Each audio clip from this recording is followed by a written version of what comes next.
CISDM walkthrough. Whenever we get to the end of the quarter or the end of the marking period, we enter the progress monitoring time. And so I wanted to spend some time reviewing how to update progress in CISDM and kind of review the progress monitoring overall. So first of all, I just want to throw up a couple of slides here. This presentation is available in the data dashboard. I believe it's linked in our data newsletter, so you can always find it there. Quick update on to-dos. You can use this checklist to get ready and prepare for progress monitoring.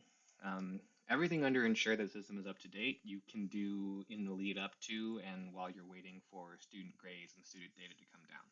So you just want to clean up your system data, make sure that your site coordination entries and all of your tiered supports and basic needs are entered as expected, especially if you have recurring entries.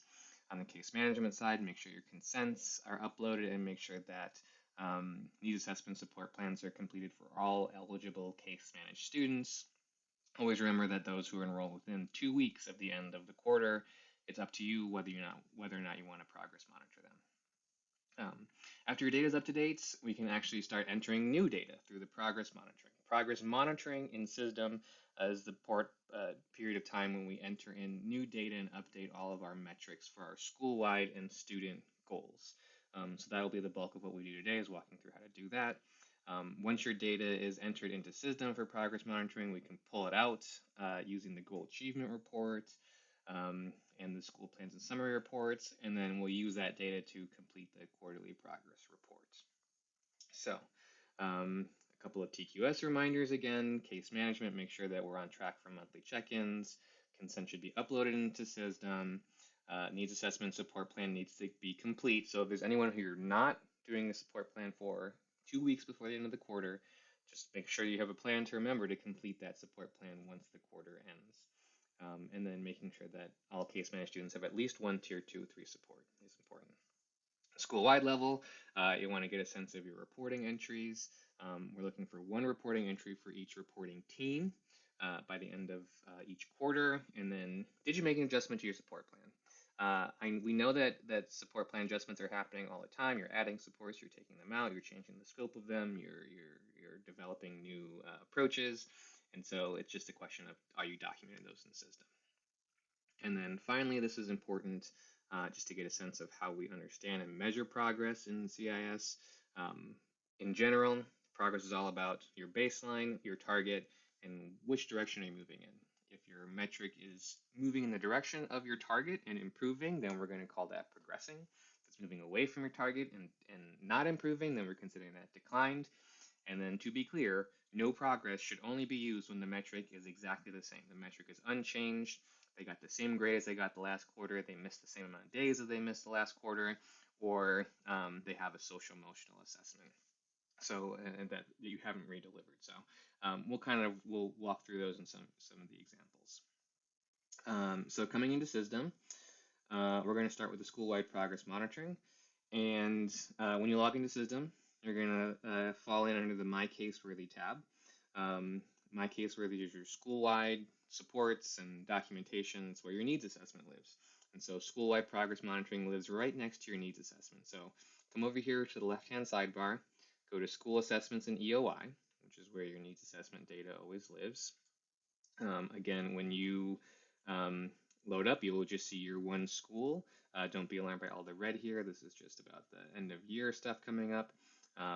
But when you're looking at your school, go ahead and click the 3 vertical dots and click on needs assessment data to get to your needs assessment. And then after the needs assessment workflow, the support plan, we'll see this button for progress monitoring. This is where progress monitoring for school-wide goals is completed. So when you click on progress monitoring, any goals that you entered in the support plan, their baselines and their targets and previous reviews will be here. And this is just a note to remember why the data scale and source is so important.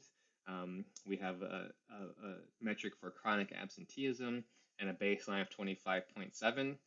I think in general we can assume that's a percentage, but you don't want to assume. We should know. So when you enter these metrics into the support plans, the data scale and source is the documentation of what this number actually means. Because as you can see, when it's just a number, it loses its context, it loses its meaning. We don't know This could be a number of students, it could be a number of days, it could be a percentage.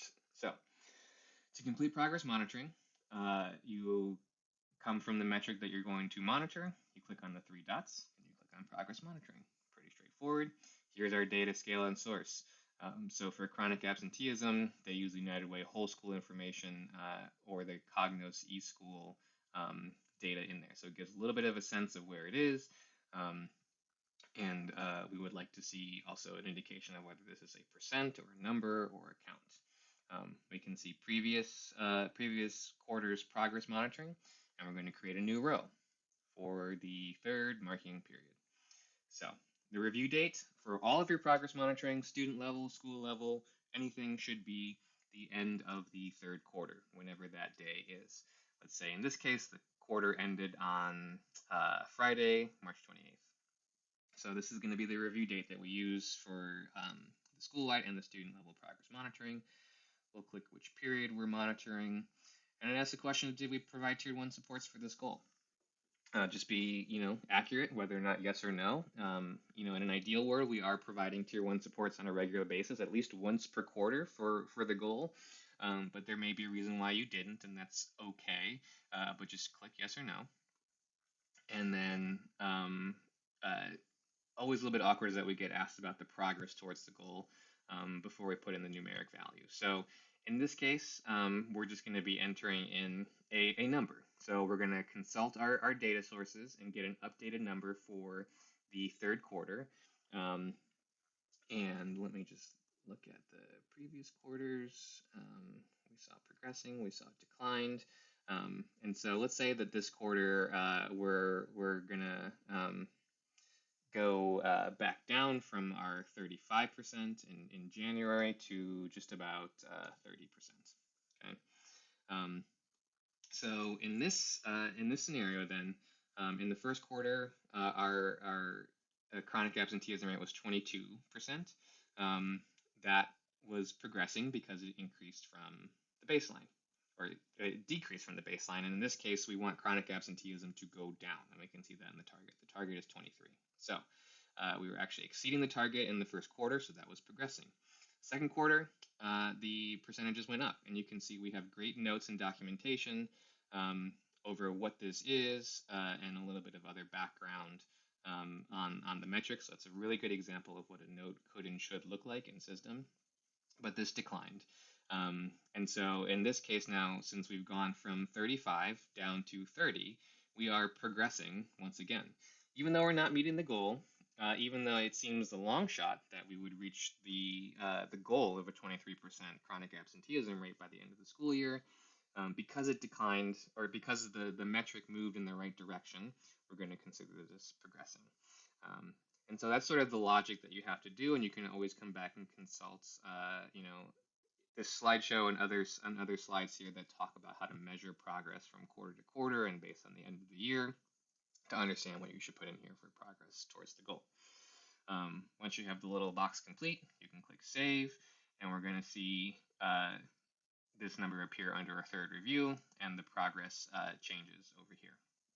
So we come into another goal, and I chose this one specifically because I can see that this is a survey. So with our school climate goals, oftentimes we're administering surveys. This is very similar to social emotional goals for students. These metrics are based on scores from those surveys.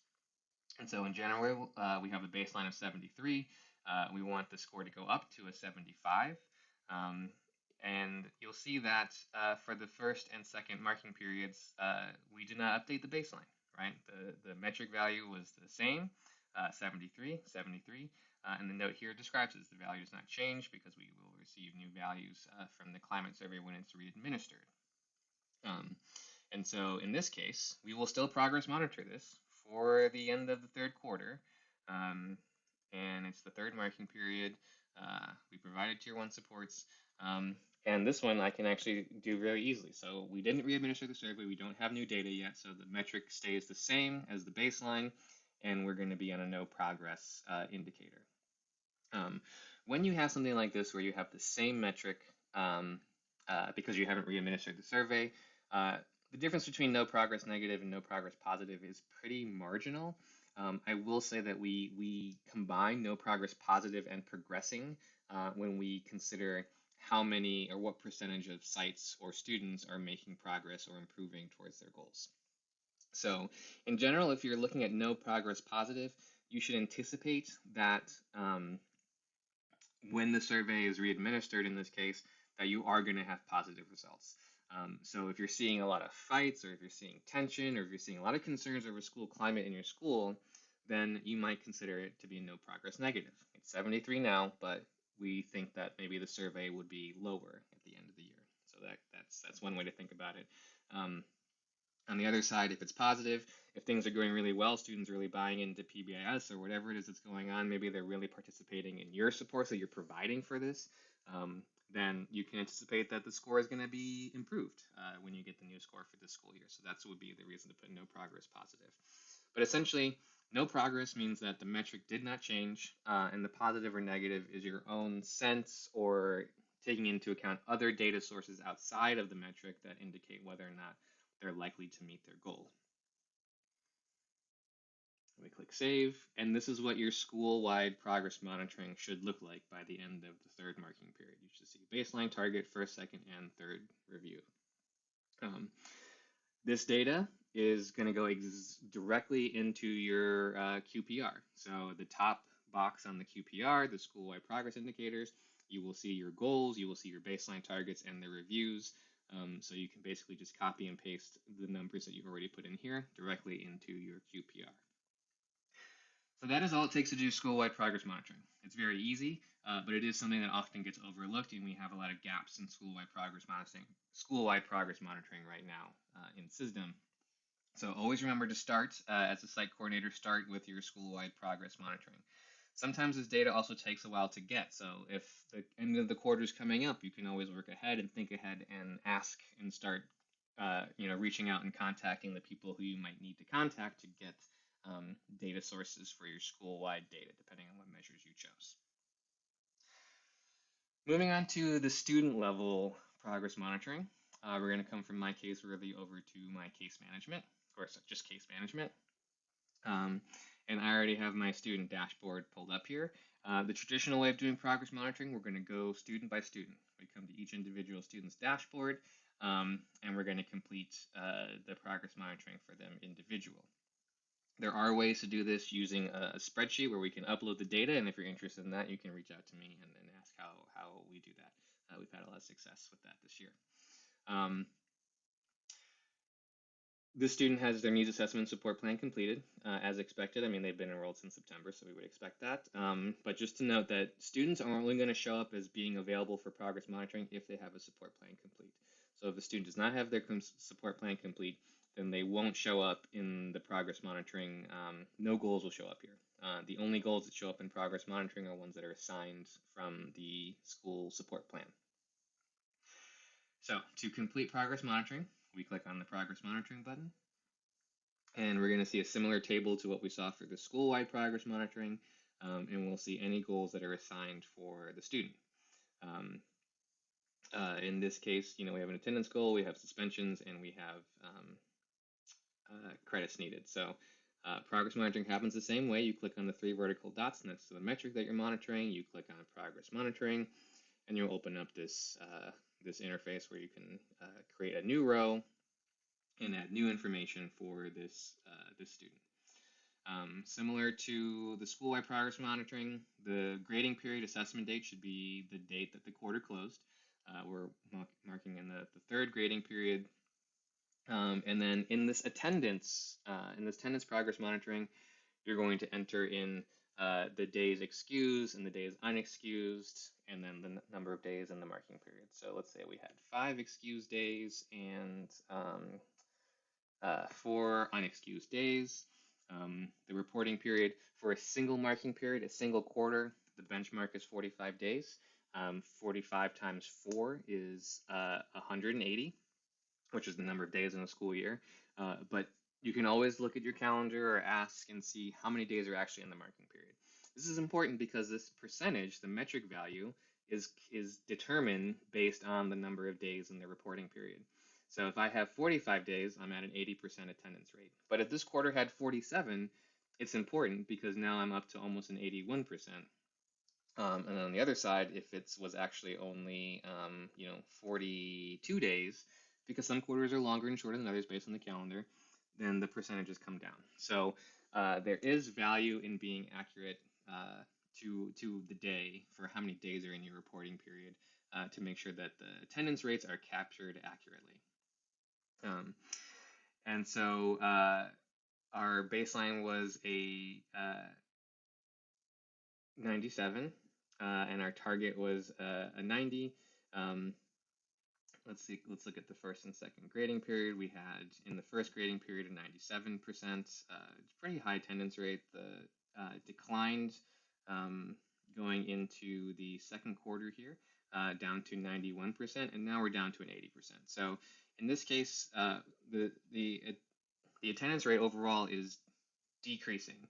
Um, the number of absences that the student is having is increasing. So we're going to mark the student as pretty clearly declined, and then it asks a question about whether or not there are modifications to support plan. It's always okay if there were no changes, but if the plan is sort of just continuing as needed, you can click no changes. But increased meeting frequency, other changes, added supports are all options there. So just be accurate and complete about what modifications you're doing. This is how it prompts you to plan. This is the purpose of progress monitoring, is if we're seeing changes in a good or bad direction, we should also at the same time consider how to change the support plan. So based on this, whatever you check here, you should revisit that student's support plan and actually make those changes. So I'm going to mark them as saved now so we can see that there is a decline there in the attendance rate for this quarter. One thing to say about this is attendance can be a little bit weird if we're taking an end of year attendance rate. This is based off of potentially 180 days of school, and this one is based off of only 45 days of school. So there's a lot of reasons why these aren't exactly comparable. In general, we can see a trend here of increasing number of absences, but the question is, at the end of the year, will this student meet their goal, right? Are they still on track, even with this grading period? Are they on track to have at least a 90% attendance rate? So there is another way to progress monitor where you keep the target, the end goal in mind, and you determine progress based off of whether or not the student is likely to meet the goal overall in the end of the year. If I just look at this student's data that we've entered in already, we put in 9 absences in this quarter. Prior to that, they had only had 5 absences. So 5 and 9 is 14. So now the student is very clearly not going to meet their goal of an overall attendance rate of 90%. But at this quarter, if they'd only missed maybe one excused day and no unexcused days once again, then the student would have a total of 4, 5, and 6 absences overall. And so maybe they're progressing in this case both because they have fewer absences than they did in the last quarter, but also because they're on track to continually meet their goal. So progress monitoring can get just a little bit wonky. There's a little bit of trial and error and some thought experiments to do as you're considering how to enter in progress monitoring. So we're going to monitor this suspensions goal. Pretty identical process here. Oops, it's not February, it's March. Not that it matters for this video, but third grading period. And then let's say that there's, once again, no suspension. So this is going to be a no progress. Their goal is 0, so it's no progress positive. Things seem to be okay with this behavior goal for this student. Click save and we'll see it up there. Lastly, we're going to look at credits here. So the baseline, 11 credits, and we're trying to get just a quarter more credits for the target. So just really completing, maybe 1 class or less was sort of the target here and the goal. Typical for high schools in progress monitoring is that we're in the middle of a semester right now. So we're at the end of the third quarter, but we're in the middle of the semester. So if your grades are offered by semester, like they typically are in high school, this student is going to have their metric is going to be the same as it was last quarter because they received a handful of credits for between at the end of the second quarter when they completed that semester, but they haven't completed the course yet, right? They're just halfway through their history course or whatever, so we don't know if they're going to pass. We don't know how many credits they're going to get for it. So the baseline, or sorry, the metric value stays the same here as we're monitoring, and then this is going to be a no progress. In this case, we're no progress positive because our target was just 11.5. We're already exceeding the target, so we're going to meet that. So even though it didn't change, it didn't increase between the end of the second quarter and the end of the third quarter, it's positive because we're clearly on track to meet the goal. In this case, we might mention that the meeting frequency and the support frequency either increased or changed. In this case, I'm imagining that it decreased. So uh, we reduced the students, the number of monthly check-ins with the student from 2 to 1, and removed, weekly tutoring to a bi-weekly tutoring. All right, so if you're making the adjustment, you can enter in the notes to say what's actually happening. So go ahead, enter your notes, describe your progress and your changes, and then now this is what completed progress will look like for student level. And you do have to do this, like I said, at every individual student. Come in and look at all of their goals. This is one of the reasons why, in general, we recommend just setting one goal, the most needed or the sort of the most extreme goal. In the case of this student, we don't really need a goal for suspensions. I know there's been some confusion this year about whether or not we need to set goals for all three metrics or just need to set one goal. So to sort of settle it here in this video, you only need to set one ABCS goal for a student, and we should only really set goals if there's a clear need for change in that. So if the attendance rate is above 90%, there's not a need to have a goal, but you can always set a goal to go from 90 to 95 or something like that. For suspensions, any amount of suspensions could trigger a goal, but if they have 0 suspensions and no behavioral history, you don't need to put that in there. But we will still track their metrics. Credits are always a good goal for high school students because we're ultimately about trying to get them to graduation and on a path for graduation. Last thing I'll show you here at the student dashboard, we have our pesky non-goal metrics. So I believe this student is not going to have any non-goal metrics because they had goals assigned for their academics, their behavior, and their courses. Okay, so I found a student that has some non-goal metrics. So this student, they have a behavior goal. The baseline 13 conduct incidents, they're trying to reduce it. This student is clearly progressing. That's great. We'd love to see that. But what about the academic and the attendance goals? So under non-goal metrics, we entered these baselines into the needs assessment. Every student that we case manage should have baselines for attendance, behavior, and course performance. But if you don't set a target for either any of those metrics, they do become non-goal metrics. And so the ideal, our goal, and the expectation is that you are also monitoring the non-goal metrics for all of your case managed students as well as the goal metrics. The non-goal metrics, they're called reviews, they're not called progress monitoring. You don't actually indicate whether or not the student, progressed or declined. It's just, here's the rating period, the review type is third, and then we just put in the data, right? So similar to this, and it pulls we're looking at days absent in this case, no changes to the support plan because there's not really a need for it.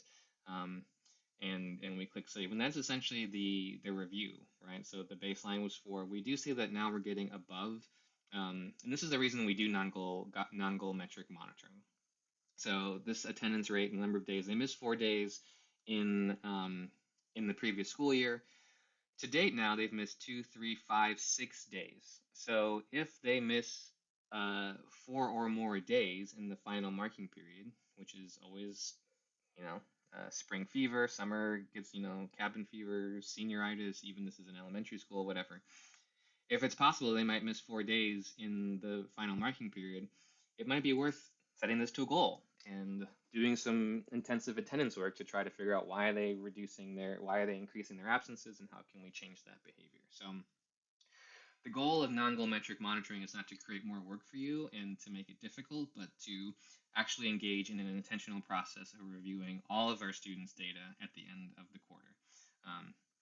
So same with the, in the case of this reading and writing goal, it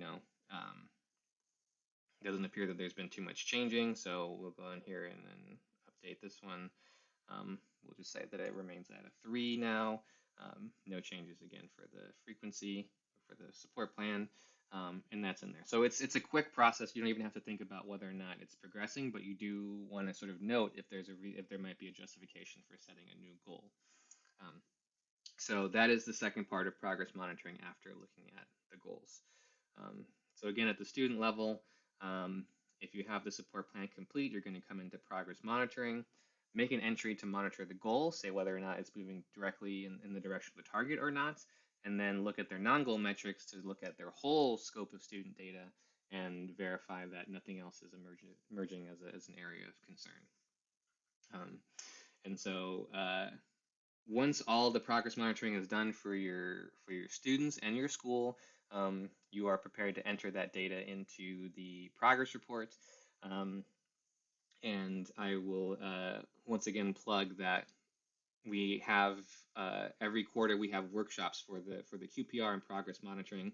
The intent behind the workshop is to help you run the reports, help you do the data analysis, and figure out what numbers you're actually going to put in that QPR. Especially for the case management side of it, you have to run the goal achievement report and do a little bit of processing in order to understand how many students had the goal, how many students made progress, and what percentage of the caseload was making progress towards those goals. So feel free to always drop into a workshop. They are meant as drop-in, sort of on-demand, ad hoc conversations where you can come in and ask some questions and get some support. We don't have sort of prepared presentations or trainings during the workshop periods. So that is progress monitoring. It happens at the end of every marking period.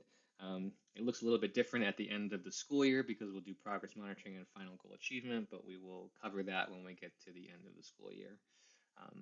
So happy progress monitoring, and as always, you're welcome to consult our data resources in Google Drive or reach out directly to myself or anyone on the data team to offer support in this, to look at how to do the spreadsheet uploads, to ask questions about whether or not a student is progressing or not based on this. We're happy to think through all of that. So happy progress monitoring, good luck, and have a great day.